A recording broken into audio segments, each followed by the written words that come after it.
Kota terbakar ketika seorang pemuda bernama Derek mendapat panggilan tugasnya. Sekutunya, Sylvie, memaparkan misi penyelamatan berisiko tinggi itu. Derek santai menepis semua peringatannya sambil meneguk minuman. Ia melompat dari gedung, siap menjalani hari biasa di kantor. Mendarat dengan seringai, ia mengingatkan Sylvie bahwa dialah pahlawan di sini. Kekuatan mengalir deras dalam dirinya saat ia bersiap untuk pekerjaan, masuk keluar, yang katanya sederhana. Namun Sylvia tak terkesan oleh arogansi menawannya. Dengan ledakan energi ungu, ia membuka gerbang. Derek memasang zirah, petir berderak saat ia bersiap bertarung. Ia melangkah ke dalam kekosongan, yakin akan pulang tepat waktu untuk makan malam. Tapi di sisi lain, hanya api, abu, dan kegagalan yang menantinya. Misi itu adalah jebakan mematikan, pertempuran melawan kemustahilan. Derek menatap ngeri, bertanya-tanya bagaimana semuanya bisa salah. Dikelilingi monster, ia mati-matian melindungi rekan yang jatuh. Bertahun-tahun kemudian, kenangan hari itu masih bergema dalam kegelapan. Derek yang lebih tua dan penuh luka merefleksikan apa yang seharusnya hanya misi sederhana. Ia menyesali kebiasaan lamanya berusaha jadi pahlawan. Dalam ingatan, timnya dilindas, berteriak memintanya kabur. Mereka dipaksa memilih antara menyelamatkan diri sendiri atau teman. Ia sungguh-sungguh percaya dirinya cukup kuat menyelamatkan semua. Derek muda membabat jalan, bertekad menyelamatkan satu orang terakhir. Dirinya yang lebih tua hanya bisa memandang harapan bodoh itu dengan penyesalan. Ia sampai pada prajurit yang terluka, berjanji ada jalan keluar dari neraka itu. Menopang temannya, ia berjuang menuju portal yang semakin mengecil. Tapi janji keselamatan itu adalah kebohongan yang ia katakan pada mereka berdua. Dalam kilatan kekerasan, rekannya direnggut darinya. Derek hanya bisa menyaksikan. Dunianya hancur seketika. Ia berbalik, melihat satu-satunya jalan keluarnya akan lenyap selamanya.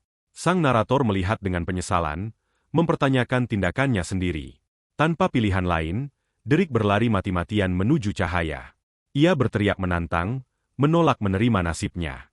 Tangannya menembus, meraih dunia yang kini hilang. Tapi gerbang itu tertutup, memutus satu-satunya ikatannya. Pada saat itu, seluruh dunianya runtuh. Ia menatap sisa-sisanya, tak mampu mencerna kehilangan. Terperangkap dalam kekosongan bersama gema kegagalannya sendiri. Kenangan itu menyentak Derek yang lebih tua terbangun, tersengal napas. Ia ambruk, tenggelam dalam lautan rasa bersalah dan penyesalan. Apakah karena kelemahannya?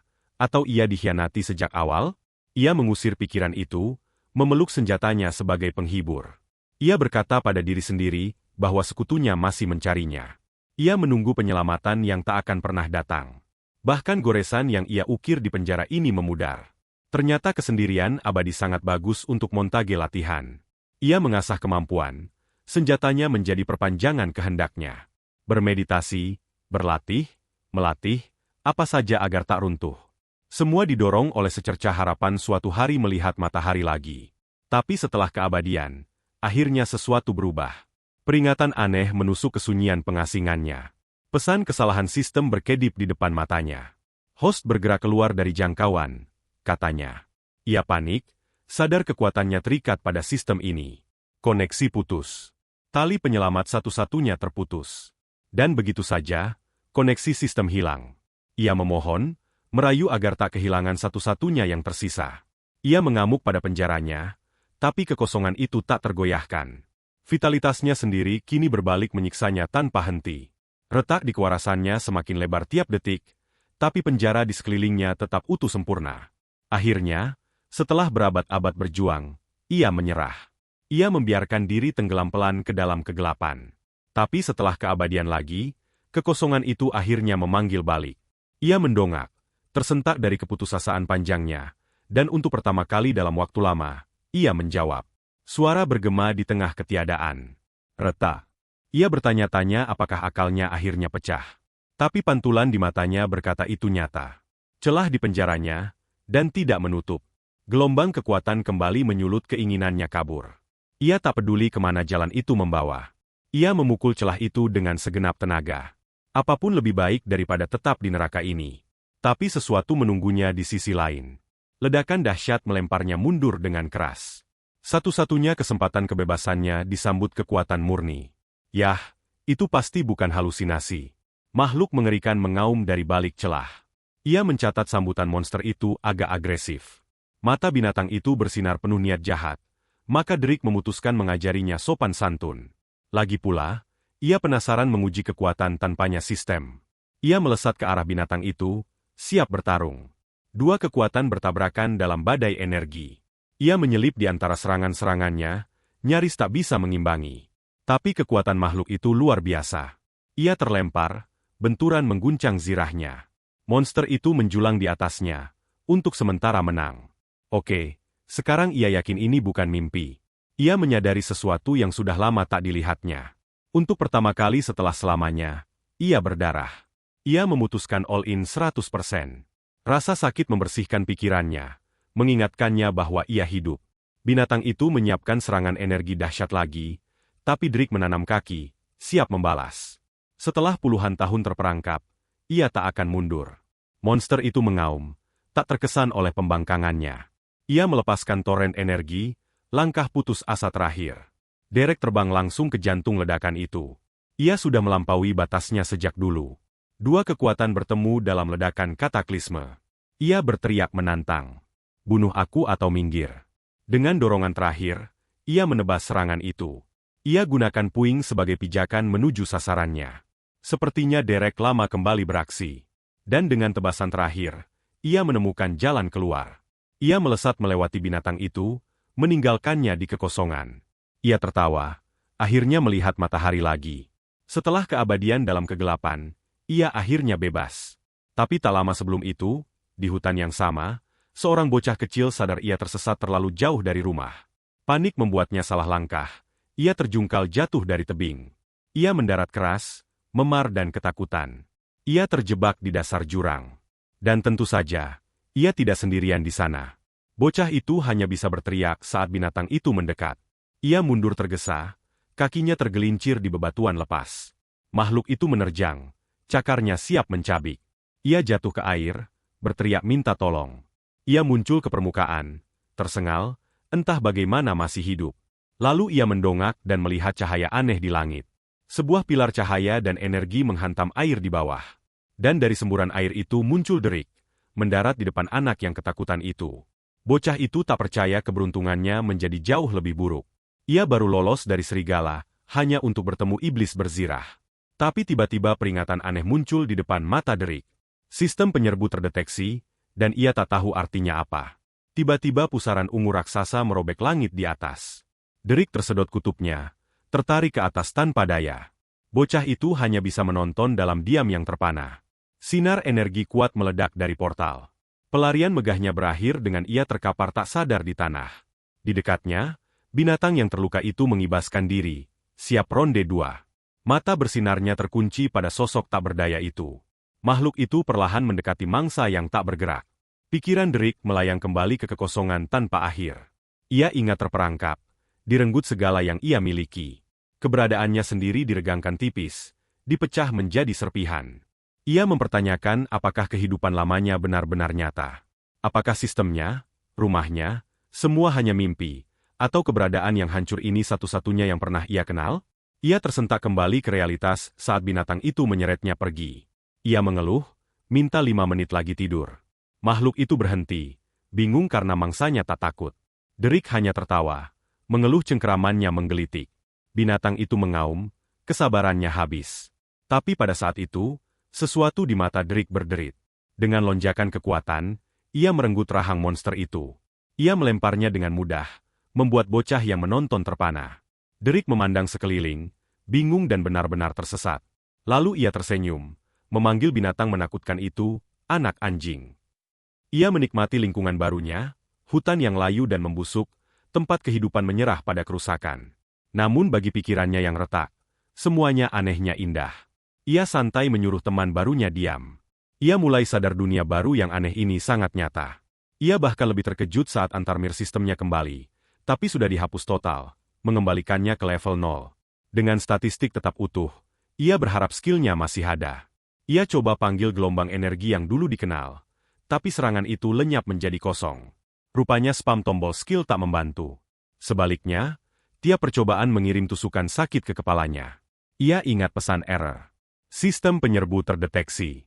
Ia bertanya-tanya apakah sistem lamanya entah bagaimana bergabung dengan yang baru. Hilang dalam pikiran, ia coba menyusun bagaimana ia sampai di sini. Tapi suara ranting patah memecah konsentrasinya. Ia dan teman barunya menoleh ke sumber suara. Itu bocah tadi, sekarang memohon nyawa. Derek benar-benar bingung dengan ketakutan anak itu. Bocah itu dengan air mata bertanya, apakah ia bukan iblis pemakan manusia? Derek berpose, bertanya bagian mana darinya yang terlihat seperti iblis. Namun teman monsternya tampak bersemangat membuktikan anak itu benar. Derek cepat menegur binatang itu karena kurang sopan. Ia memperkenalkan diri dan bocah itu ragu-ragu menyebut namanya. Thomas. Derek bertanya level bocah itu, masih memanggilnya Tommy. Ia tahu bahwa di dunia ini, sistem baru terbuka di usia 13 tahun. Untuk mengaktifkannya, harus membunuh makhluk lebih dulu. Kesadaran dingin menyingsing pada Derek dan binatang itu sekaligus. Dengan senyum muram, ia menoleh pada satu-satunya temannya, dan dalam satu gerakan cepat dan brutal, ia mengamankan kill pertamanya. Binatang itu tergeletak diam, darah kehidupannya mengotori lantai hutan. Ia menjelaskan itu kejahatan yang diperlukan demi melindungi bocah itu, dan dengan itu notifikasi sistem membanjir. Ia tertawa, aliran kekuatan yang dulu dikenalnya kembali. Tapi kemudian deretan peringatan lain menarik perhatiannya. Konflik antara dua sistem berlangsung di depannya. Ia sadar sistem baru mencoba menimpa yang lama, tapi sistem aslinya bertahan, meninggalkan ia dengan dua sistem. Tepat saat itu, suara perut keroncongan keras memecah kesunyian tegang. Thomas memalingkan muka, jelas malu karena lapar. Derek bertanya yang sudah jelas, dan bocah itu antusias setuju. Api unggun segera dinyalakan untuk makan malam mereka. Ternyata kill pertamanya juga jadi makan malam pertamanya. Ia tawarkan minuman pada bocah itu untuk meneguk semuanya. Anak itu menenggak seperti tersesat seminggu. Ia berhenti, sadar tata caranya benar-benar hilang. Derek merenung bagaimana mengakses sistem asli yang dorman.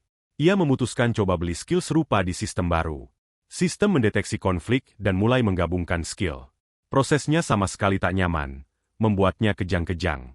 Ia acuh tak acuh, meski sakitnya jelas luar biasa. Hasilnya adalah upgrade instan besar-besaran pada skillnya. Ia sadar skill lama mungkin tak hilang. Hanya tertidur, ditekan oleh sistem baru. Kini ia punya jalan menjadi lebih kuat dari sebelumnya. Dengan rencana baru, saatnya makeover. Tak ada yang lebih meyakinkan kepercayaan daripada membiarkan anak kecil mencukur rambutmu sambil jalan. Ia ingatkan Thomas soal kesepakatan mereka. Informasi ditukar perlindungan. Bocah itu dengan enggan setuju menepati janji. Ia mulai jelaskan aturan dunia baru yang aneh ini. Thomas menjelaskan orang-orang diajarkan bersyukur pada sistem. Tapi ia ungkap kebenaran. Ini dunia yang dikuasai raja korup. Bangsawan memakai kekuatan mereka menindas rakyat jelata. Mereka bahkan curang pada sistem untuk memperlebar jurang kaya miskin. Amarahnya membara saat mengingat ketidakadilan itu. Merekalah yang menyebabkan hilangnya orang tua Thomas. Tangan yang tergelincir membuatnya panik. Memohon Derek tak menyakitinya. Derek tenang bercanda bahwa ia akan tunggu hasil potongan rambut dulu. Ia periksa hasilnya dan nyatakan Thomas boleh hidup. Haji pagi berikutnya, matahari terbit di perjalanan mereka. Derek lembut membangunkan bocah itu, bilang waktunya berangkat. Mereka akhirnya tiba di Ping, desa kecil yang sepi dan tandus. Derek tanya jalan mana ke rumahnya. Thomas tunjuk arah, bilang ia dari desa Raina. Tapi saat berbicara, matanya terpaku pada sesuatu di kejauhan. Derek langsung rasakan perubahan sikap bocah itu. Thomas melompat dari pundaknya, berlari menuju sebuah rumah dengan ketakutan. Derek mengikuti, tapi berhenti mendadak di depan pemandangan mengerikan. Bocah itu menerobos pintu yang rusak, berteriak memanggil seseorang bernama Jones. Di dalam, ia temukan orang yang dicarinya sudah menemui ajalnya. Penduduk desa itu tergeletak tak bernyawa di lantai. Thomas menatap syok, harapannya hancur total. Derek letakkan tangan menghibur di bahu bocah itu. Ia tahu pria itu bukan keluarga, hanya kakek baik hati dari desa. Thomas tak paham bagaimana ini bisa terjadi. Karena pria itu hampir level 30. Derek, sama sekali tak terkesan, tanya apakah itu seharusnya kuat. Bocah itu bersikeras bahwa di level itu, tak ada yang di hutan bisa menyentuhnya. Tapi Derek bersandar di kusen pintu, ekspresi skeptis di wajahnya. Lalu ia ungkap bahwa serigala yang ia bunuh tadi level 53. Thomas terdiam syok, menolak percaya apa yang didengarnya. Ia bertanya-tanya apakah ini semua yang tersisa dari rumah bocah itu. Di tempat lain di kedalaman hutan, energi aneh bergerak. Bola hijau bercahaya berdenyut dengan kekuatan tak wajar. Tak lama ia tarik perhatian binatang hutan yang sudah rusak. Serigala itu mendekati sumber sihir aneh itu dengan hati-hati. Lukanya menunjukkan ia baru saja bertarung mati-matian. Ia menerkam, didorong insting dan lapar. Tapi sosok kerangka meledak dari bayangan untuk mempertahankan bola itu. Dengan satu pukulan brutal, ia menghantam serigala itu ke tanah. Udara sendiri seolah bergetar dari tampilan kekuatan gelap itu. Makhluk kerangka itu tampak menikmati kemenangan mudahnya. Betapa indahnya. Ia berdiri terungkap sebagai Lich kuat, penguasa tanah yang sudah rusak ini. Tapi belum lama ini, tempat ini masih tanah penuh sinar matahari dan damai. Kita melihat gadis kecil bernama Brandy kesulitan dengan keranjang berat. Ibunya, Mallory, lembut menggodanya soal beban itu. Brandy dengan bangga bersikeras, ia sudah cukup kuat sekarang, karena sudah membuka sistem. Ibunya tersenyum, mengelus kepala putrinya yang jelas kesulitan. Saat berjalan, Mallory sarankan minta kulit pada ayahnya dari perburuan. Mata BRY berbinar dengan kesempatan menaikkan skill leather working-nya. Ibunya tambahkan bahwa ayahnya mungkin bahkan mengizinkan ia bantu menguliti binatang itu. Kegembiraan gadis itu langsung berubah jadi kengerian total. Ia sadar apa sebenarnya jadi tukang kulit itu. Kita kembali ke 2 minggu lalu, hari ia akan membuka sistem. Ayahnya, Travis, menghadiahkan monster pertama untuk dibunuh. Rubah berbulu level 10. Pasti ini tak akan traumatis sama sekali. Perbuatan selesai, meninggalkan gadis itu patah hati dan penuh penyesalan.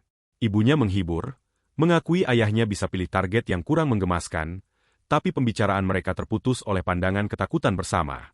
Travis berlari masuk desa, terluka dan berteriak peringatan.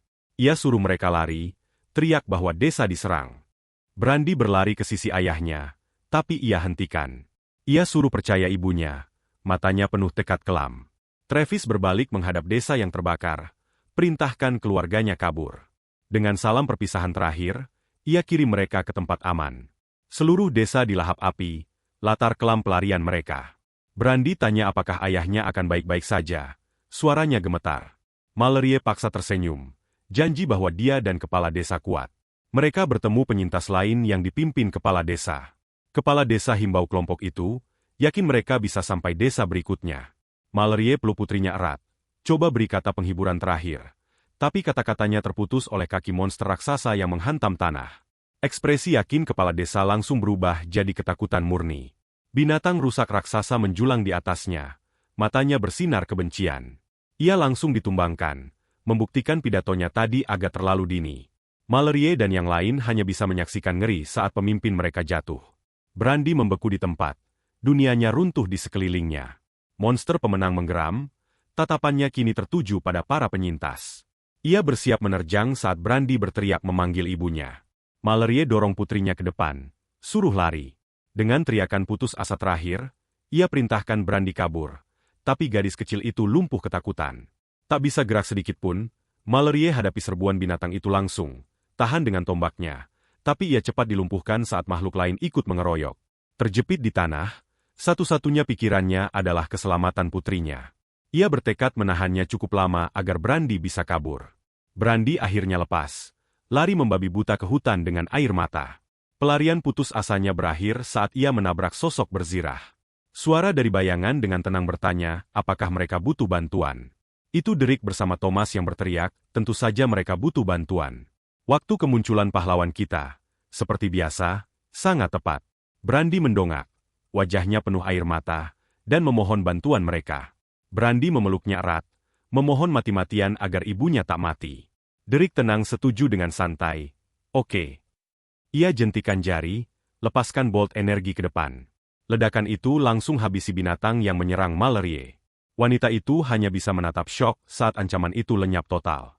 Ia berbalik pada yang lain, tawarkan kill sisa untuk experience. Mallory berteriak balik bahwa mereka tak peduli experience. Dengan seringai, Derek putuskan ini bakal seru juga. Serigala-serigala rusak yang tersisa menerjang bersamaan. Tapi mata Derek dingin, fokus, dan siap bertarung.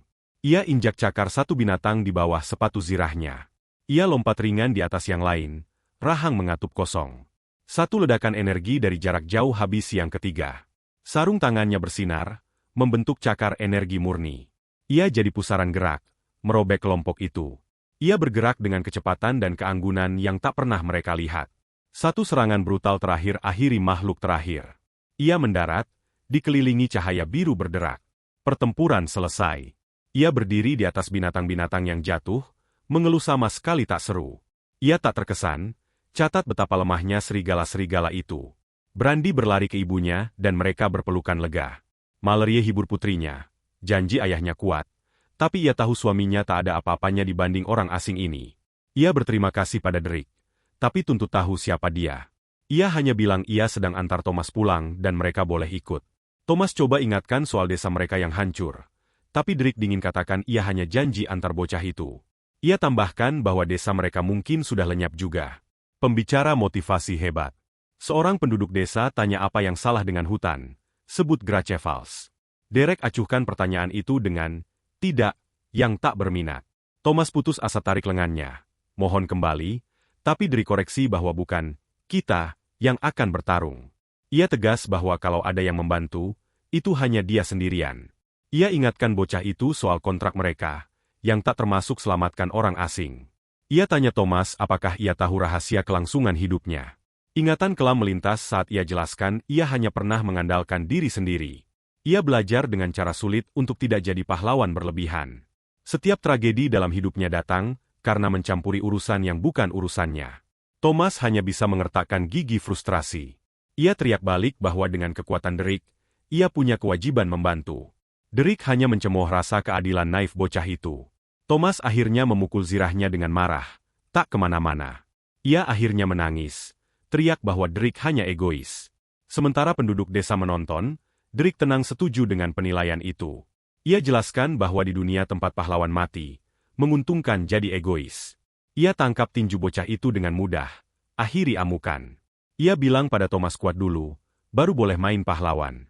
Bocah itu menatap balas. Semangatnya belum patah. Ekspresi Drake lembut saat ia acak-acak rambut anak itu. Lalu ia mengejutkan semua dengan mengangkat Thomas ke pundaknya lagi. Bocah itu terpana, tanya apa yang dilakukannya. Dengan tekad baru, Drake nyatakan mereka akan selamatkan desa. Thomas tak bisa bicara karena perubahan hati mendadak itu.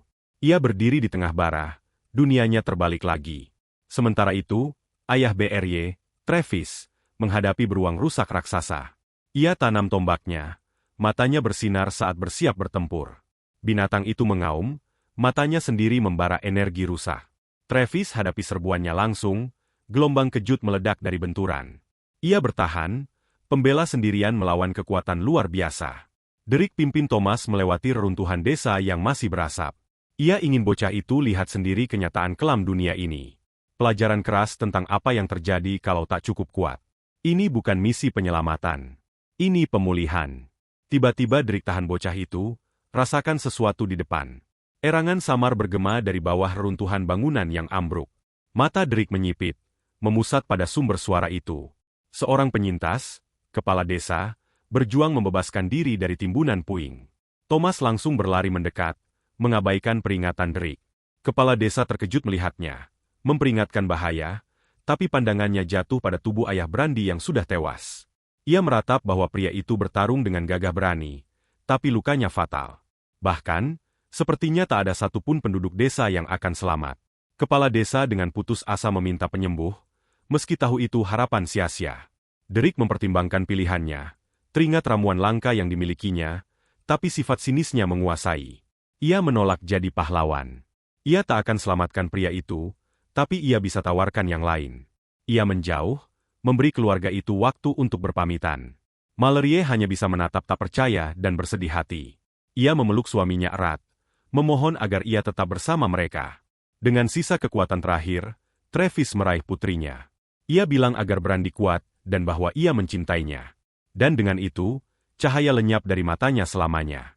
Brandy tersisa berlutut di debu, dunianya hancur berkeping-keping. Teriakan duka ibunya yang memilukan bergema di reruntuhan. Beberapa saat kemudian, mereka sudah meninggalkan desa yang terbakar itu. Drake menyatakan yang sudah jelas. Saatnya bergerak. Tapi Thomas masih terhuyung karena kehilangan yang baru saja disaksikan. Drake memberi penghiburan yang meragukan, bilang bahwa Thomas akan terbiasa. Kepala desa merenggut lengannya, marah atas kata-kata tak berperasaan itu. Ia menuntut tahu siapa Drake sebenarnya dan apa yang diinginkannya. Kepala desa mempertanyakan mengapa ia harus mempercayakan Thomas pada orang asing. Drake tetap diam. Ekspresinya dingin dan tak terganggu. Tapi Thomas maju, mengejutkan semua dengan membela Derek. Ia menjelaskan bahwa ia terlalu memahami kehilangan. Ia mengaku hampir iri karena mereka masih sempat berpamitan. Kenangan menunjukkan Thomas yang jauh lebih kecil menunggu orang tua yang tak pernah kembali. Kelompok kecil penyintas melanjutkan perjalanan menjauhi reruntuhan. Derek memutuskan ini saat yang tepat untuk memeriksa notifikasi sistemnya. Ia melihat dirinya sudah mencapai level 10 dan kini bisa memilih kelas. Tapi saat menggulir daftar pilihan, matanya melebar karena terkejut. Pilihan-pilihan ini jauh lebih kuat daripada yang ia bayangkan. Yang pertama Shadow Praller, kelas langka dan mematikan. Berikutnya Kiss Glyph, kelas epik kehancuran murni. Lalu Eternal Guardian, kelas epik lain yang lahir dari api. Sungguh membuat bingung memilih. Ia kesulitan menentukan, mengintip daftar kekuatan luar biasa itu. Tapi kemudian ia berhenti, napasnya tersengal. Ia menoleh ke kepala desa, keringat dingin mengucur. Ia gemetar, menatap pilihan tersembunyi terakhir di layar. Champion of the Void. Kelas epik yang lahir dari neraka pribadinya sendiri. Deskripsinya bilang ia tak akan pernah lagi terperangkap di sana, karena kini ia adalah bagian darinya. Ia teringat hamparan tak berujung itu, lapar kekosongan penjaranya yang tak pernah reda. Itu bukan sekutu atau guru, melainkan tuan yang brutal dan tak kenal ampun. Kenangan pikirannya sendiri yang remuk masih bergema dalam dirinya. Kekosongan itu telah memukulinya, menghancurkannya, dan melahapnya sepenuhnya. Tapi sebagai imbalan atas penderitaannya, ia ditawari kendali mutlak. Ia bukan sekadar tawanan, ia adalah juara pilihan kekosongan itu. Dengan gelombang energi ungu, ia menerima takdir barunya. Kekuatan meledak darinya saat kepala desa, Leon, menarik Thomas mundur. Mereka hanya bisa menyaksikan Derek dilahap oleh energi kekosongan yang kacau. Ia menjawab panggilan kekosongan, merangkul kekuatan barunya. Pilar energi ungu meledak, merobek langit. Leon melindungi Thomas, berdoa memohon keselamatan dari kekacauan itu. Energi mereda, memperlihatkan Derek yang telah berubah, kini menjadi tuannya. Ia takjub pada kekuatan luar biasa yang kini mengalir dalam dirinya. Sinar cahaya itu menjadi mercusuar transformasinya. Thomas dan Leon hanya bisa menatap, tak percaya pada apa yang dilihat mata mereka. Di tempat lain, para penyintas terkejut oleh gangguan mendadak itu. Energi menghantam kembali ke bumi, meratakan sisa yang masih berdiri. Derek mendongak, sadar kelas barunya datang dengan bonus 1. Dari energi itu, binatang kekosongan mengerikan mulai terbentuk. Ia tak bisa menahan kekaguman pada kemunculan yang dramatis itu. Leon menoleh pada Thomas, menuntut tahu di mana ia menemukan pria ini. Mallory dan Brandy hanya bisa menonton. Bingung dan tersesat. Derek gembira. Sadar ia mendapat summon pribadi. Binatang itu menghantam tanah. Kehadirannya saja sudah mengguncang bumi. Ia memutuskan menamainya Asher, dan nama itu langsung mendapat reaksi. Ia mencatat binatang ini agak lebih kecil dari yang terakhir ia lawan. Tapi cukuplah. Yang lain menyaksikan dengan ngeri, mempertanyakan kewarasan Derek, tapi Leon sadar dengan kengerian yang semakin nyata bahwa Derek bisa mengendalikan makhluk itu. Ia langsung mencoba ajari hewan peliharaan barunya duduk. Semoga berhasil. Binatang itu menjawab dengan menghantamnya keras ke tanah. Benturan itu mengirim gelombang kejut melintasi lanskap reruntuhan. Thomas berteriak memanggil namanya saat Leon menahan bocah itu dari pertarungan, tapi tangan berzirah muncul dari debu, menghentikan serangan itu sepenuhnya. Derek bangkit, berzirah penuh, dan memberitahu hewan peliharaannya bahwa waktu mereka bersama sudah selesai. Asher mengaum balik, siap menantang tuan barunya. Berdarah tapi teguh, Derek perintahkan yang lain kabur. Ia panggil pedang energi murni saat mereka berlari mencari aman. Skill identifikasinya gagal mengenali binatang itu, membuktikan itu bukan dari dunia ini. Ia ingat binatang sebelumnya, sadar yang ini berada di level yang sama sekali berbeda. Tanpa ruang untuk kesalahan, ia melesat maju dalam kilatan energi ungu. Ia menuki ke arah hewan peliharaan barunya, siap mengajarinya ketaatan. Binatang itu menerjang dengan rahang menganga, menyambut serbuan dengan agresi murni. Derek balas dengan ledakan energi, menahan monster itu, tapi ia terperanjat saat binatang itu memblokir serangan hanya dengan telapak tangannya. Kekuatan makhluk itu memaksanya mundur. Asher lepaskan sinar energi kekosongan terkonsentrasi yang menghancurkan. Ledakan itu melemparnya terbang. Kekuatannya benar-benar di luar dugaan. Ia tak paham bagaimana sesuatu sebesar itu bisa bergerak secepat itu. Sebelum ia pulih, binatang itu sudah menyiapkan serangan berikutnya. Sinar itu mengukir parit raksasa di tanah tempat ia berdiri sesaat sebelumnya. Benturan itu mengguncangnya sampai ke tulang. Rasa darah kini sudah akrab lagi. Ia ambruk ke tanah, benar-benar kalah oleh summon miliknya sendiri. Sekilas ia mempertimbangkan berpura-pura mati, berharap binatang itu bosan dan pergi. Ya, itu tak akan terjadi. Binatang itu mulai serangan brutal tanpa henti. Peringatan sistem berkedip saat health-nya jatuh ke zona bahaya. Ia aktifkan skill meditasi. Berusaha mati-matian mencari celah. Dengan lonjakan adrenalin, ia dorong balik, pedangnya bersinar kekuatan. Tapi Asher hanya tangkap senjata itu dengan gigi dan hancurkan. Ia tepuk Derik seperti serangga, health-nya turun di setiap pukulan. Setiap hantaman seperti palu godam, mendorongnya semakin dekat ke jurang. Dari pinggir, Thomas hanya bisa menonton dengan air mata saat pelindungnya dihancurkan. Leon mendesak yang lain kabur. Tahu tak ada yang bisa mereka lakukan. Asher kumpulkan energi untuk serangan penentu terakhir. Derik hanya bisa menyaksikan. Tahu ia terlalu lambat menghindar kali ini. Ia sadar skill regenerasinya tak mungkin mengejar kerusakan ini. Health bar-nya terkuras habis. Terus turun menuju akhir yang tak terelakkan. Tekanan menjadi tak tertahankan. Zirahnya mulai retak dan pecah. Tapi di tengah sakit dan kekacauan, matanya terkunci pada satu titik fokus. Ia curahkan poinnya ke skill baru. Picu penggabungan sistem. Prosesnya sangat menyakitkan. Jeritan terlontar dari tenggorokannya. Tapi itu memungkinkannya menghindar dari hantaman tanah dahsyat Asher. Penggabungan berhasil. Langsung memaksimalkan skill barunya. Hewan peliharaannya tampak tak senang dengan perubahan mendadak ini. Dengan penguasaan senjata yang ditingkatkan, tanah sendiri retak oleh kekuatannya. Ia kembali bertarung, kini menjadi kilatan energi biru dan ungu. Derik melayang di udara, tombak cahaya baru di tangannya. Matanya bersinar dengan fokus yang diperbarui, rasa sakit terlupakan. Ia hadapi cakar binatang itu langsung. Perjuangan mati-matian untuk mendominasi. Ia dorong maju, curahkan setiap ons kekuatan keserangan itu. Tapi pedangnya terhenti total. Tak mampu menembus kulit monster itu. Ia sadar kekosongan hanya meniadakan kekuatannya. Kurang ajar. Maka ia memutuskan melawan kekosongan dengan kekosongan. Ia salurkan esensi penjaranya sendiri ke senjatanya. Kedua kekuatan bertabrakan, Tuan dan Summon, dalam pertarungan brutal terakhir. Ledakan yang dihasilkan merobek pertahanan Asher. Derik terlempar mundur oleh kekuatan serangannya sendiri. Ia mendarat sempurna. Pertempuran akhirnya usai.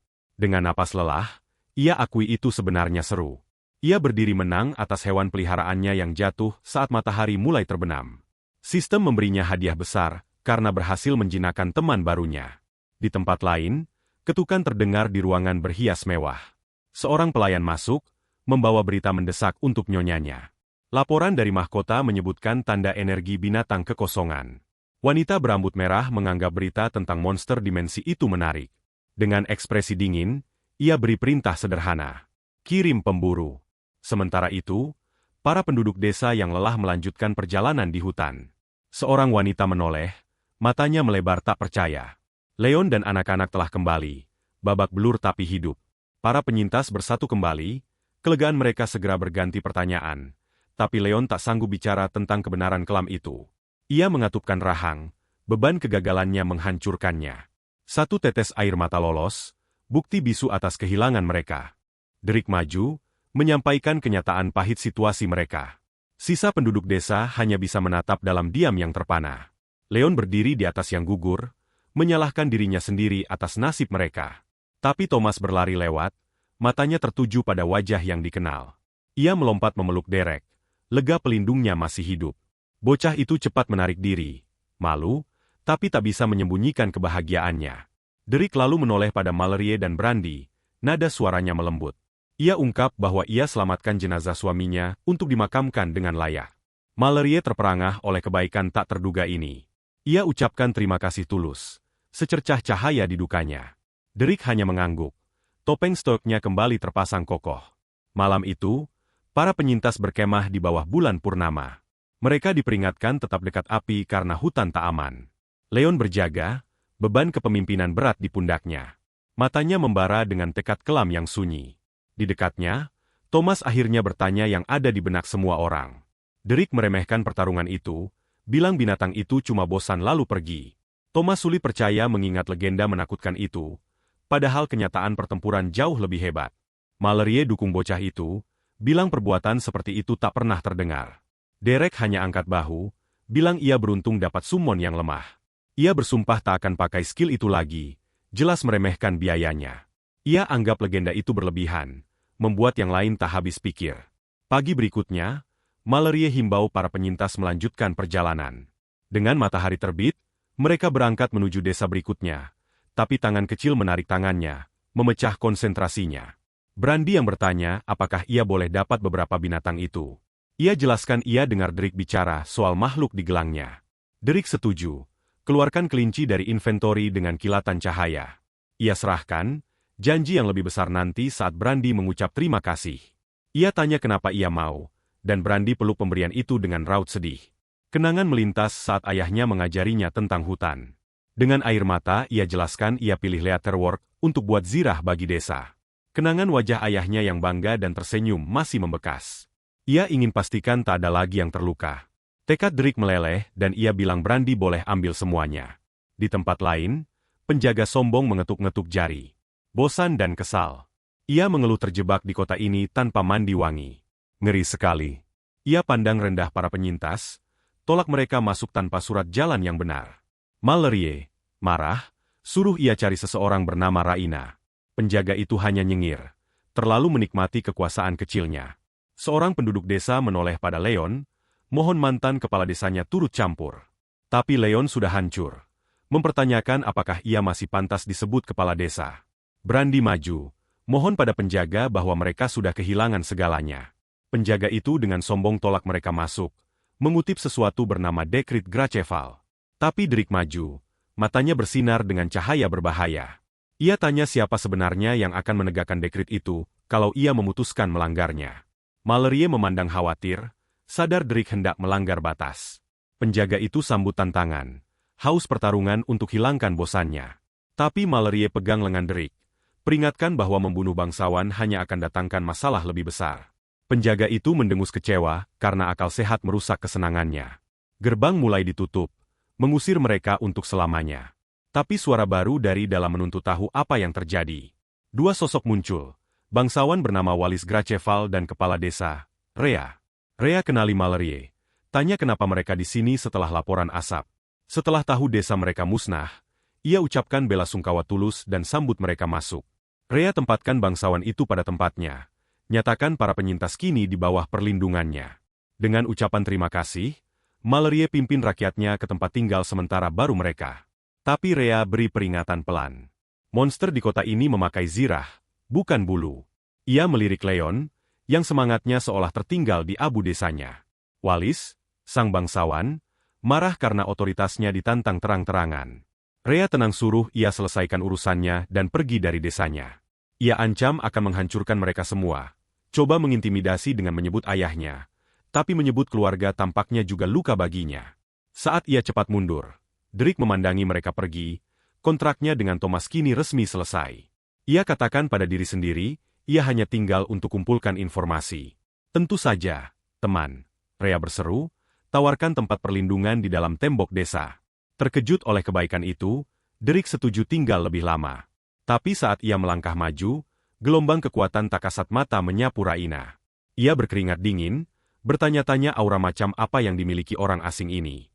Di tempat lain, pasangan tua menunggu khawatir kembalinya Raina. Wanita itu, Delilah, mondar-mandir di lantai, kesabarannya habis. Ia bentak suaminya, tak bisa tenang sementara cucunya Thomas hilang. Suara pintu terbuka akhirnya memecah kesunyian tegang. Delilah menoleh, menuntut tahu apa yang begitu lama. Tapi kata-katanya mati di tenggorokan saat ia lihat siapa yang kembali bersama Raina. Thomas berlari masuk ruangan, suaranya penuh kegembiraan murni. Neneknya bergegas menyambut, air matanya akhirnya jatuh. Bocah itu pejamkan mata, aman dalam pelukannya. Akhirnya, keluarga bersatu kembali. Momen kecil kedamaian di tengah kekacauan. Raina tersenyum. Tanya apakah ini cukup penting untuk ditunggu. Derek dan Thomas saling pandang diam. Perjalanan mereka bersama berakhir.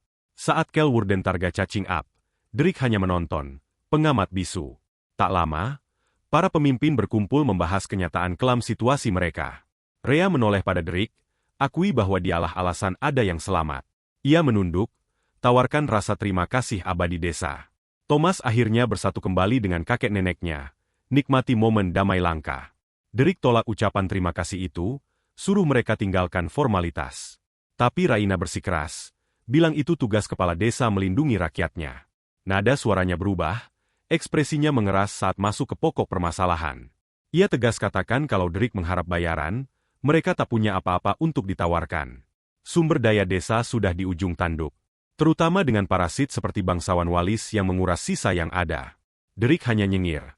Tanya apakah Raina benar-benar kira ia di sini demi uang. Ia jelaskan bahwa Thomas sudah bayar lunas dengan menolongnya lebih dulu.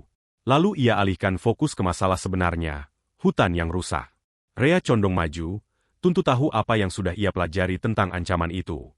Derek ungkap ia punya teori berdasarkan sistem dunianya sendiri. Ia bilang mereka kemungkinan berhadapan dengan Dungeon Break.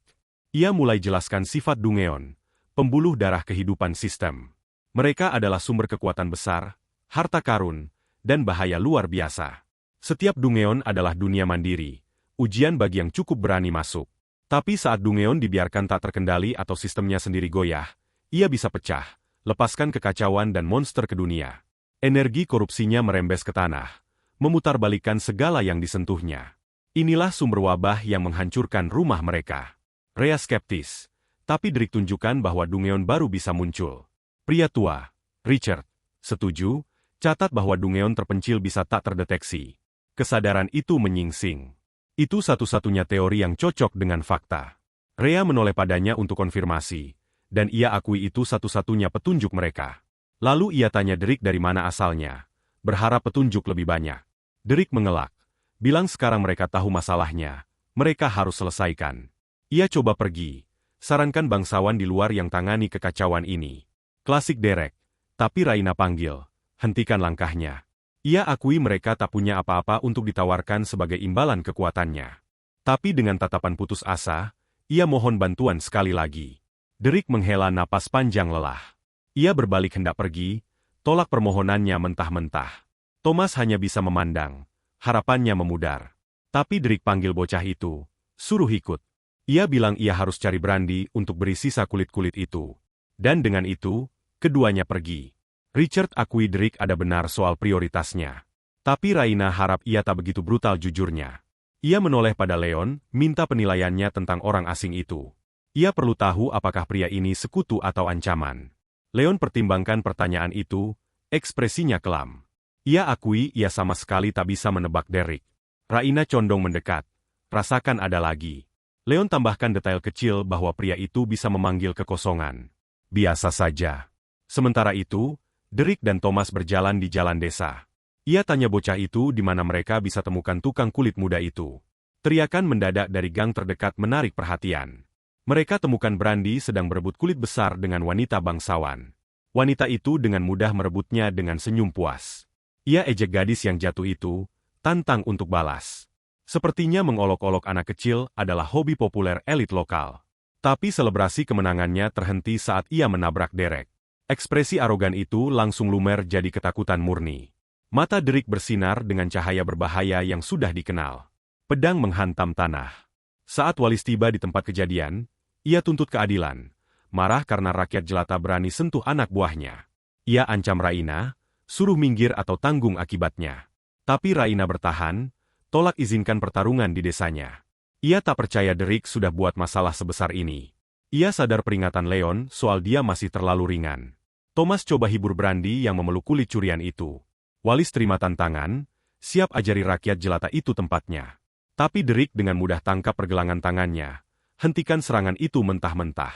Ia lempar bangsawan itu ke samping, suruh bawa wanita itu dan pergi. Derek umumkan pada kerumunan bahwa ia memang hendak pergi.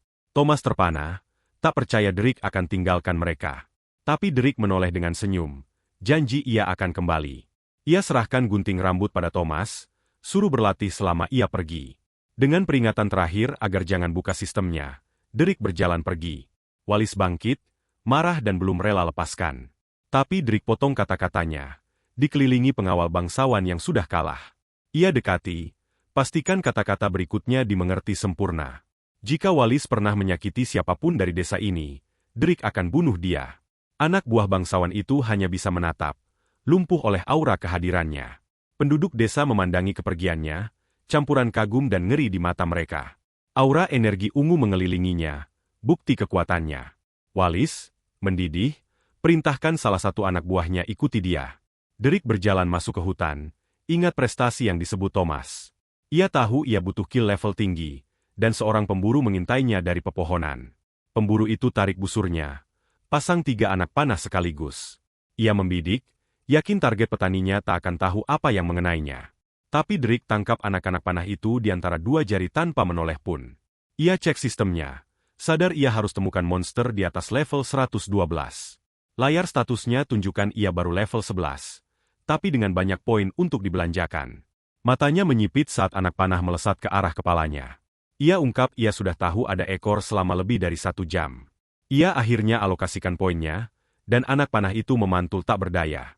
Sistem beri dia 2 achievement baru, Jack of All dan Mid Shield. Ia gembira lihat ia juga diberi 2 skill gratis. Si pemburu hanya bisa menatap tak percaya saat serangannya gagal total. Pemburu itu terpana, tak paham bagaimana ia bisa meleset. Ia abaikan, anggap targetnya hanya orang bodoh yang tak sadar. Ia lepaskan anak panah lain, kali ini penuh keyakinan.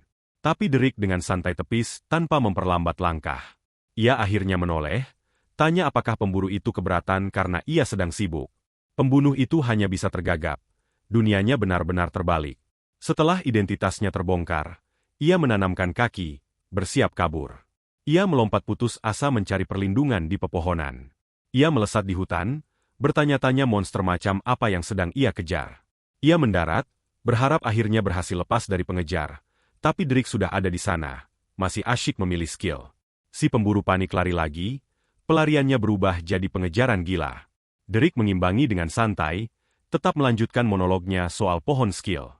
Pemburu itu meraih dahan, berusaha menjauh.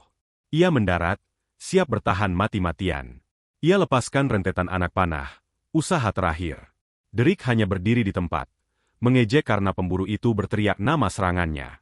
Anak-anak panah menghantam pohon, menciptakan ledakan besar. Pemburu itu menahan napas, berharap serangan akhirnya kena.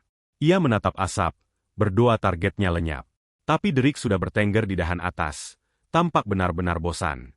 Ia jelaskan ia memilih Magic Resistance, lalu balas dengan serangan kilat.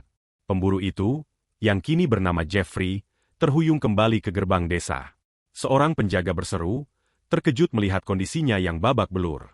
Walis merenggutnya, menuntut tahu apakah berhasil. Jeffrey dengan napas terakhir mengaku tak mampu mencakarnya sedikitpun. Senyum sombong Walis lumer jadi amarah murni. Ia perintahkan anak buahnya kemas barang dan kembali ke ibu kota. Salah satu prajuritnya bertanya apakah mereka benar-benar lari. Walis koreksi dengan tekad kelam. Mereka akan datangkan bala bantuan. Dengan misi baru yang jelas, Derek mencoba salah satu skill barunya. Ia habiskan waktu mengidentifikasi batu dan pohon, grinding pengalaman, tapi latihannya terganggu oleh makhluk hutan tak terduga, kelinci bertanduk level 54.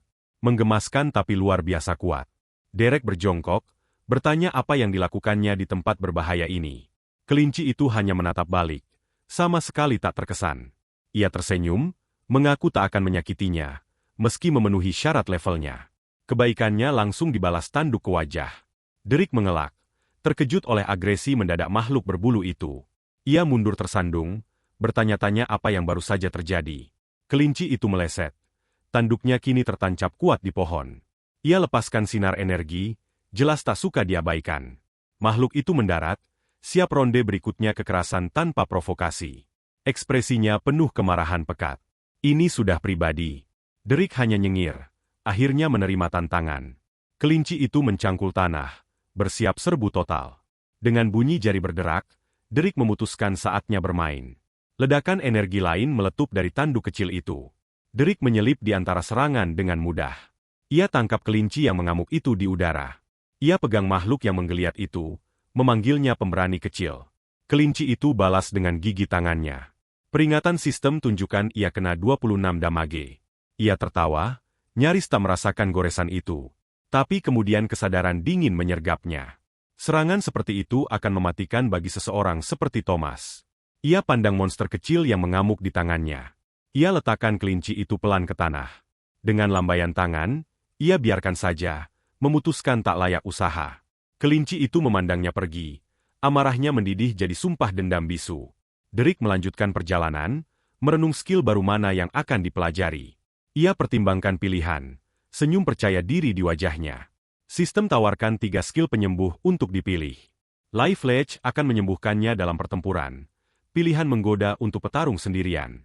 Tapi Rejuvenation beri penyembuhan tertarget, opsi lebih serbaguna. Ia timbang pilihan egois lawan yang lebih mendukung.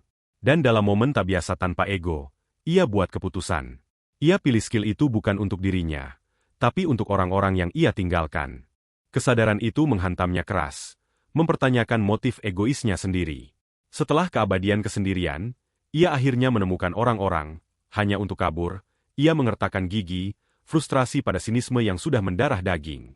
Ia katakan pada diri sendiri itu yang terbaik, bahwa kehadirannya berbahaya, tapi matanya mengkhianati konflik yang tak bisa lagi diabaikan. Refleksi dirinya terganggu kasar oleh benturan menyakitkan mendadak. Ia tersandung mundur, bertanya-tanya apa yang baru saja menyerangnya. Itu kelinci bertanduk tadi, dan tampak benar-benar murka. Makhluk kecil itu lepaskan ledakan lagi, jelas dendam. Tapi pertengkaran kecil mereka tarik perhatian tak diinginkan dari bayangan. Kelinci itu, bagaimanapun, sama sekali tak terganggu oleh ancaman baru. Dalam kilatan kekerasan, serigala itu ditumbangkan dengan brutalitas mengejutkan. Kelinci berlumur darah melompat mendekat, menghancurkan semua pengetahuan Derek tentang satwa liar. Ia simpulkan monster kecil ini psikopat sekaligus bodoh. Ia duduk di sana, perpaduan sempurna antara menggemaskan dan benar-benar mengerikan. Dengan angkat bahu, Derek memutuskan biarkan teman pembunuh baru ini ikut. Dan begitulah, duo tak terduga mulai perjalanan mereka di hutan yang rusak. Mereka berkemah malam itu, momen damai singkat, tapi kedamaian terlalu dilebih-lebihkan kalau kau punya kelinci yang juga bisa jadi proyektil. Ia beri hadiah goresan pada hewan peliharaan barunya, yang ditoleransi dengan jijik. Saat malam tiba, keduanya istirahat di dekat api, tim aneh tapi efektif. Tapi nafsu darah kelinci itu tampaknya tak pernah puas, karena ia melompat kembali beraksi. Pagi harinya, Derek meregangkan badan, siap melanjutkan perjalanan. Ia panggil teman kecil pembunuhnya untuk cepat. Tapi kelinci itu hanya duduk di tempat. Perjalanannya tampaknya berakhir. Derek menoleh, bingung dengan penolakan mendadak itu. Ia melihat kembali, makhluk itu tak bergeser sedikit pun. Ia sadar ini batas yang bersedia dilalui pemandu berbulunya. Kelinci itu hentakan kaki, ekspresinya penuh pembangkangan keras kepala. Dengan lambaian tangan, Derek ucapkan selamat jalan, mengaku itu mungkin makhluk terkuat di hutan ini. Bagaimanapun, ia terima bahwa kemitraan aneh mereka pasti akan berakhir juga. Ia coba tenangkan diri, tekan perasaan sendirian yang sudah akrab. Bayangan kekosongan mengingatkannya bahwa kesendirian ini pilihan. Ia berjalan terus, katakan pada diri sendiri ia sendirian karena memilih begitu. Lebih dalam di hutan, bola hijau aneh berdenyut dengan energi korup. Derek lihat sumber wabah itu dan gunakan skill Identify. Itu Dungeon level 100 dan sedang dalam kondisi overflow ekstrim. Ia tahu ia bisa temukan targetnya di dalam, tapi risikonya terlalu besar. Ketakutan terperangkap lagi sudah cukup buat mencegahnya. Ia putuskan kembali, berharap para bangsawan sudah pergi. Menyebut seluruh perjalanan ini sia-sia, ia berbalik hendak pergi, tapi ghoul mengerikan meledak dari tanah, menghalangi jalannya. Derek hanya nyengir, beri salam santai pada horor mayat hidup itu. Ia identifikasi sebagai acidic ghoul level 115. Persis yang ia butuhkan. Ia sudah menahan frustrasinya terlalu lama. Binatang itu mengaum, agresinya menyamai miliknya, dan kini ia akhirnya punya sesuatu untuk melampiaskannya. Ghoul itu menerjang, kilatan energi hijau dan hitam. Derek sambut serbuan itu, tombaknya bersinar kekuatan. Dengan satu tebasan kuat, ia potong lengan makhluk itu. Ia ejek binatang itu, tak terkesan dengan langkah pembukanya. Tapi kata-katanya terhenti saat lengan itu beregenerasi seketika.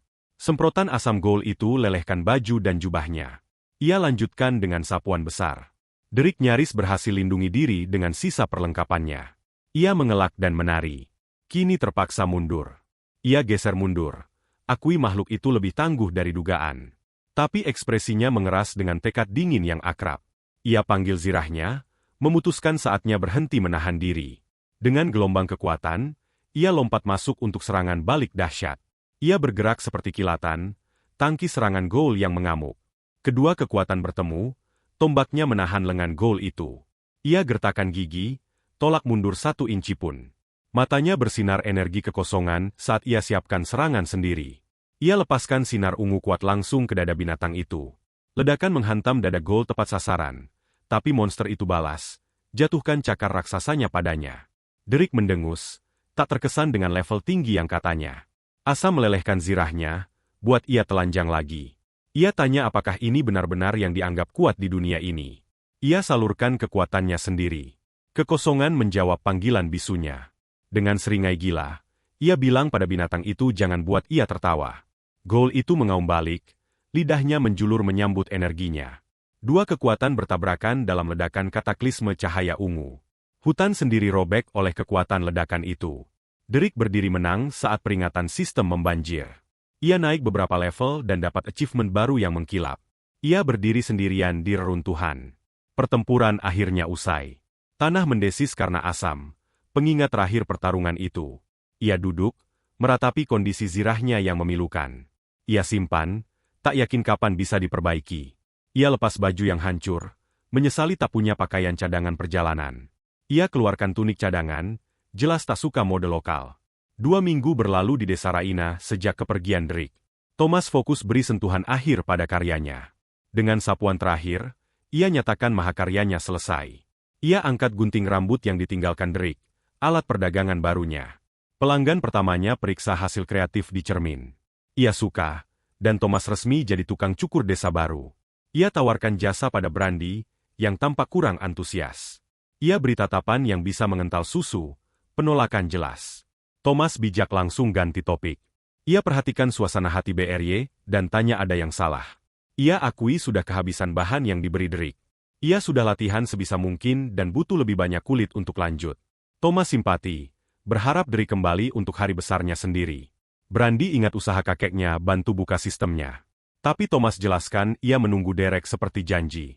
Ia yakin temannya akan temukan kill pertama yang sempurna baginya. Di tempat lain, sosok berjubah tiba di reruntuhan desa Lyon. Mereka melangkah ke sisa pemukiman yang sepi. Tangan menyentuh tanah, rasakan sisa energi kekosongan. Pemburu itu konfirmasi ada binatang kekosongan di sini. Sesuai laporan, tapi mereka juga rasakan tanda kekuatan kedua yang tak dikenal. Jejak energinya samar, tapi masih bisa dilacak. Ia menuju langsung ke desa Raina, dan perburuan dimulai. Sementara itu, Derik kembali dari pintu masuk Dungeon. Ia tahu membersihkan tempat itu akan jadi tugas raksasa, tapi ia berhenti mendadak. Raut terkejut di wajahnya. Wajah berbulu yang akrab menunggunya di jalan. Kelinci bertanduk itu hentakan kaki, ekspresinya tetap murka. Derik tak bisa menahan senyum pada penguntit kecil pembunuhnya. Ia tanya apakah ketekunan itu tanda sayang, atau hanya mau bunuh dia, yang langsung dikonfirmasi.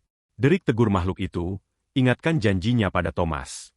Ia peringatkan kalau tak berperilaku baik, ia yang akan jadi menu. Monster kecil itu akhirnya paham seriusnya situasi. Ia buat aturan. Boleh ikut, tapi tak boleh masuk desa. Tatapan iblis kelinci itu tunjukkan ia tak suka diperintah. Derik menghela napas, jelas menyesali interaksi ini. Ia letakkan, memutuskan lanjut saja. Dengan perintah sederhana, ia pimpin bayangan pembunuh barunya. Ia putuskan saatnya beri nama resmi pada teman barunya. Makhluk itu tampak senang dengan ide itu. Ia coba beberapa nama generik saat istirahat, tapi tak ada yang cocok dengan kepribadian uniknya. Kepribadian yang melibatkan menumbangkan monster 5 level di atasnya. Ia coba beberapa opsi lebih kreatif, tapi tetap tak pas. Lalu, dalam kilatan inspirasi, ia temukan nama sempurna. Ia berlutut, siap jadikan resmi. Ia namai Sylvie, hantu dari kehidupan yang nyaris tak ia ingat lagi. Dengan nama baru dan tujuan baru, mereka lanjutkan perjalanan. 1 minggu kemudian, mereka akhirnya dekati desa. Derik bilang pada Sylvie ini tempat mereka berpisah. Pegang makhluk kecil itu. Ia jelaskan kekacauan khasnya tak diterima di dalam. Ia janji kembali dalam beberapa hari, tinggalkan ia menunggu. Ia beri hadiah perpisahan, yang ditatap dengan niat membunuh. Derik punya momen sentimental langka dengan makhluk kecil itu, yang langsung diganggu Sylvie dengan sundulan keras.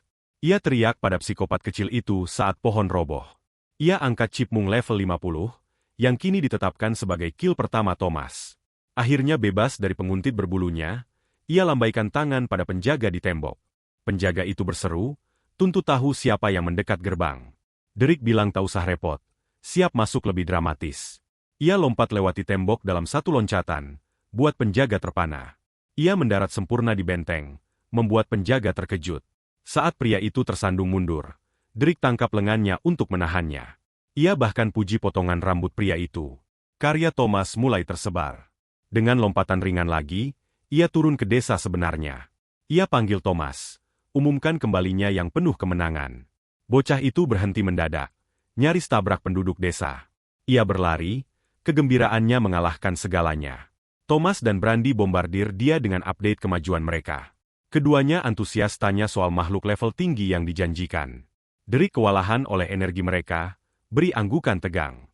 Thomas dorong Brandy ke samping, nyatakan tujuannya jadi sekuat Drake. Dua anak itu pandang dia, tahan napas menanti. Ia menghela napas, terhibur oleh rentetan pertanyaan mereka yang tak habis-habis. Ia beri Brandy pisau dan janji lebih banyak kulit untuk leatherworking-nya. Ia beri target baru, capai level 10 untuk proyek spesial. Lalu ia menoleh pada Thomas, tanya apakah siap untuk tantangannya sendiri. Desisan kecil dari tasnya ungkap hadiah spesial yang dibawa pulang. Ia suruh bocah itu ketemu besok untuk akhirnya buka sistemnya. Dua anak itu rayakan, kegembiraan memenuhi udara, tapi Drake angkat jari, tambahkan satu syarat krusial terakhir. Ia tanya apakah desa punya kedai. Pahlawan punya prioritas. Ia dorong pintu, siap untuk minuman yang layak. Ia tarik napas dalam, nikmati bau akrab pub. Ia masuk, berharap dunia ini setidaknya punya bir enak. Senyum kecil muncul di wajahnya saat ia merasa seperti di rumah. Tapi ia tabrak sosok berjubah yang tak siap. Saat ia sentuh lengannya, ia rasakan energi berbahaya yang akrab. Mata pemburu itu terkunci, retikle penanda konfirmasi targetnya. Drake tanya siapa dia. Rasakan orang asing ini bukan bangsawan biasa. Pemburu itu ungkap Drake adalah sumber energi yang dilacaknya. Tapi ia sadar pria ini bukan binatang kekosongan yang dicari. Drake konfirmasi dan pemburu itu tuntut tahu kenapa ia berbau kekosongan. Kesal, Drake pura-pura bodoh, berharap hindari keributan lagi. Pemburu itu mulai interogasi kilat, tapi Drake tetap mengelak. Kesabaran habis, pemburu itu tuduh ia bohong. Ia ulurkan tangan coba paksa jawaban. Tapi Drake tangkap pergelangannya dengan mudah, hentikan mentah-mentah. Dua pria itu tatap mata dalam kebuntuan tegang bisu. Pemburu itu putuskan cari jawaban cara lain. Ia aktifkan skill identifi, gelombang data menyapu Derek, tapi sistem kembalikan error, buat keduanya terpana. Yah, memalukan. Derek pecah keheningan, tanya apakah ia akhirnya bisa dapat bir itu. Ia duduk di bar saat bartender sapa dengan nama. Pemburu itu memandang, sadar Drake pasti yang kalahkan binatang itu. Ia menyelinap keluar pintu saat Drake pesan minuman dari bartender. Drake hembuskan napas lega. Senang konfrontasi selesai, tapi suasana hatinya rusak saat sadar ia tak punya uang bayar. Ia tawarkan kulit level tinggi sebagai ganti, dan mata Bart berbinar. Tepat saat itu, sosok lain masuk kedai. Drake menoleh, bertanya-tanya siapa lagi yang cari dia sekarang. Itu Mallory, yang bilang Brandy kirim dia dengan tawaran. Ia undang dia tinggal makan malam sebagai terima kasih. Keduanya berjalan di desa, minuman di tangan. Mallory tanya soal pemburu itu, tapi Drake acuhkan. Ia peringatkan pria itu bekerja untuk kelompok bernama Mahkota. Drake teguk. Kira ia maksud pasukan kerajaan, tapi ia jelaskan Mahkota adalah organisasi independen kuat. Ia jelaskan, Mahkota pegang kekuasaan dan pengaruh luar biasa. Hanya yang terkaya yang boleh makan di aula mereka. Dan ia tanya apakah ia tahu hidangan istimewa mereka. Daging binatang kekosongan. Drake nyaris tersedak. Tahu mereka makan hewan peliharaan lamanya. Mengonsumsi satu beri kekuatan luar biasa. Tiket ke elit. Ia mendengus, kira pasti ada yang lebih lemah. Tapi ia ingatkan betapa langkanya mereka. Lahir dari kekosongan yang ditakuti. Kenangan kehancuran melintas, bukti kekuatan mereka. Tatapan Mallory tajam. Tahu ia paham ini terlalu baik. Derek tak bisa sembunyikan kegelisahannya. Rahasianya kini berbahaya dekat. Ia pura-pura santai, dan mereka lanjut pulang. Mereka tiba di rumah penuh suara makan malam keluarga. Drake nikmati masakan rumahan pertama setelah sekian lama. Ia nyatakan itu yang ternak yang ia makan bertahun-tahun. Setelah dendeng monster kekosongan, itu bukan standar tinggi. Mallory rendah hati acuhkan, bilang skill memasaknya rendah. Richard setuju. Nyaris dapat tatapan mematikan dari istrinya. Thomas antusias tanya apakah besok masih buka sistemnya. Derek konfirmasi selama kakek neneknya setuju. Bocah itu menoleh pada mereka dan mereka senang setuju. Thomas meledak gembira. Mimpinya akhirnya di depan mata. Tapi Drake angkat jari, tambah satu syarat terakhir. Ia hanya mau mandi air hangat setelah perjalanan panjang. Thomas lari, antusias siapkan untuknya. Orang dewasa tertawa bersama atas energi tak habis-habis bocah itu. Drake pandang keluar jendela, bayangannya hantu dari dirinya yang lain. Sentuhan kecil dari Brandy patahkan lamunannya. Ia malu-malu tunjukkan hadiah untuknya. Ia beri jimat kulit kecil, tanda terima kasihnya. Ia jelaskan mengerjakannya bantu ia atasi kehilangan ayahnya. Ia terima hadiah itu, senyum tulus di wajahnya.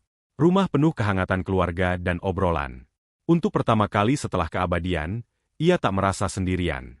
Rasanya ia benar-benar sudah lolos dari kekosongan. Pagi harinya, ia lompat dari tembok bawah Thomas.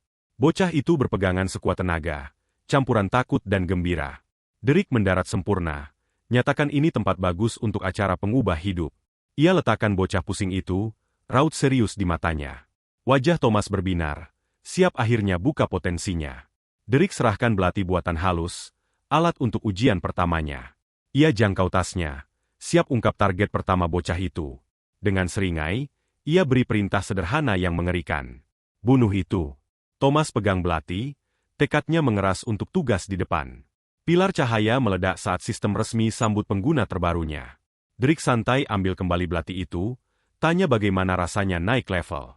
Bocah itu terpana, baru saja bunuh monster di atas level 50. Drake ungkap belati itu mahakarya yang mampu lakukan yang mustahil. Tapi sebelum lanjut lebih jauh, ia punya satu pertanyaan penting. Ia tahu Thomas mau pergi untuk jadi lebih kuat dari yang desa ini izinkan. Ia akui kesendiriannya sendiri sudah mulai membosankan dan ajak Thomas ikut. Bocah itu hanya bisa menatap, tak percaya tawaran itu nyata. Pikirannya berpacu dengan kemungkinan petualangan besar. Ia coba bersikap keren, tapi kegembiraannya tak bisa disembunyikan. Drake tersenyum, tapi buat syarat pertama. Thomas bersumpah lindungi rahasianya. Mungkin agak terlalu dramatis. Aturan kedua, harus belajar andalkan diri sendiri, bahkan bukan pada Derek. Dan aturan ketiga yang terpenting, ketaatan mutlak tanpa pertanyaan. Thomas ragu, bobot janji terakhir itu meresap. Drake yakinkan ia tak jahat, hanya juga bukan orang baik-baik. Dengan semangat yang menyala kembali, Thomas terima, siap untuk perjalanan di depan. Dengan jabat tangan tegas, Drake sambut murid barunya ke tim. Sesi latihan pertama dimulai dengan pertanyaan sederhana soal point skill. Drake beritahu ia akan kehilangan sebagian besar. Tamat sudah kebebasan kreatif. Thomas dengan enggan ikuti perintah, pilih 2 skill pertamanya. Drake jelaskan skill membosankan ini kunci bertahan hidup. Tapi Thomas tak bisa tak kecewa dengan kekuatan barunya. Drake beri 1 poin terakhir untuk sesuatu yang lebih seru. Bocah itu mau jadi prajurit siluman, dan Drake punya skill sempurna. Dengan 1 sentuhan, Thomas kunci pilihannya. Drake lalu suruh dia curahkan semua stat ke defense. Harapan bocah itu naik punggung akan segera hancur. Drake melesat pergi, tinggalkan Thomas di debu. Ia nyatakan ini lomba, dan latihan bocah itu resmi dimulai. Kembali di rumah, Thomas ambruk, benar-benar kelelahan karena lari. Sementara itu, para pemimpin desa bahas situasi kelam mereka. Rhea tahu kirim tim yang salah sama dengan hukuman mati. Drake dengar, ekspresinya mengeras dengan pemahaman kelam. Ia ungkap rencana Rhea, tapi ia pertanyakan apakah itu cukup. Lalu ia ungkap Dungeon yang ditemukannya level 100 yang menakjubkan. Berita itu membuat seluruh ruangan terhenam dalam gelombang kejut dan ketidakpercayaan. Leon langsung sadar bahwa petualang peringkat perak mereka hanya akan berjalan menuju kematian. Mereka butuh pahlawan peringkat emas. Drake minta peta wilayah. Thomas, murid yang selalu antusias, langsung berlari ambilkan. Raina gelar peta di meja, jelaskan lokasi Dungeon yang sudah diketahui. Bidikan dekat tunjukkan detail Dungeon level 25 yang jauh lebih lemah. Drake arahkan jari ke hutan, tepat pada sumber korupsi. Ia minta izin tambahkan temuannya ke peta mereka. Ia beri tanda ancaman baru itu, lalu minta salinan untuk dirinya sendiri. Saat menyerahkan salinan itu, ia lempar pertanyaan tajam pada Raina. Ia sindir level Raina yang rendah. Raina jelaskan itu karena kelas langkanya. Tugas kepala desa tak pernah beri waktu untuk naik level. Lagi pula, senjata desa mereka tak mampu lawan makhluk yang lebih kuat. Bidikan dekat tunjukkan pedang yang sudah terkelupas dan usang, peninggalan pertempuran lama. Tapi Drake lempar pedang baru padanya, membuat Raina benar-benar terkejut. Ia ajak Raina latihan bersama dia dan Thomas, membuat bocah itu ikut kaget. Kalau Raina setuju, pedang itu jadi miliknya selamanya. Tawaran yang sangat menggiurkan. Raina periksa senjata itu, terpana oleh kualitasnya yang luar biasa. Dengan anggukan tekad kelam, ia terima tawaran itu. Derek pamit, umumkan ia mau ketemu teman terbaik barunya, si bartender. Di tempat lain, Wallis memohon ayahnya kirim bala bantuan, tapi sang ayah tak terkesan, mempertanyakan perang salib kecil-kecilan anaknya. Ia sebut permintaan desa yang minta petualang selesaikan masalah yang gagal ditangani Wallis. Ia tak mau dipermalukan lagi, perintahkan anaknya bereskan kekacauan sendiri. Wallis coba membela diri, tapi protesnya dipotong. Dengan satu kata saja, ayahnya usir dia dari ruangan. Wallis hanya bisa mengertakkan gigi, harga dirinya hancur total. Ia berbalik pergi, setiap langkah membakar rasa malunya.